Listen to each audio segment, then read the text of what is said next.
If you've ever removed the Firebase project linked to your FlutterFlow project, you might have encountered this problem. Basically, when you try to create another project automatically, you get this error. No! God, please, no! No! No! Here's how you can fix it so you can quickly get back to work.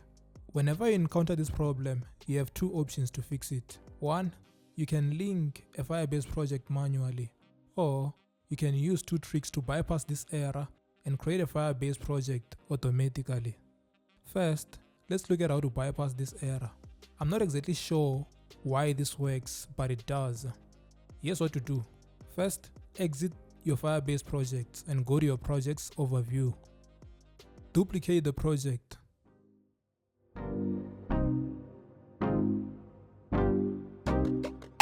Go into the duplicated project, then create a new Firebase project automatically using the setup wizard.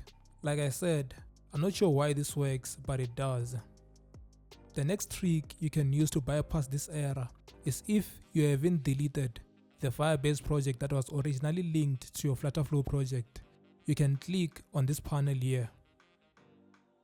In here, you will find snapshots of your project. These are basically backups of your project's previous state. When you are here, you just need to revert back to a time before you removed the project. Hopefully, you don't lose too much work. If this doesn't work for you, or it doesn't feel like a solution, the best route is to create a project and link it manually. Here's how you do that. Go to the Firebase console and find the project you want to use. In that project, click on Settings and then User and Permissions. Add this email, firebase@flutterflow.io, as an editor. Once this user is added, you can click on Advanced Permission Settings.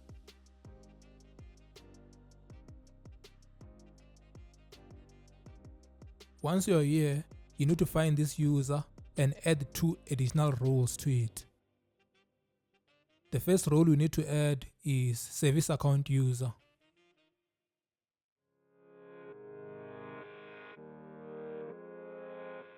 And then the second role you need to add is Cloud Functions Admin. Once these roles are added, it should look something like this.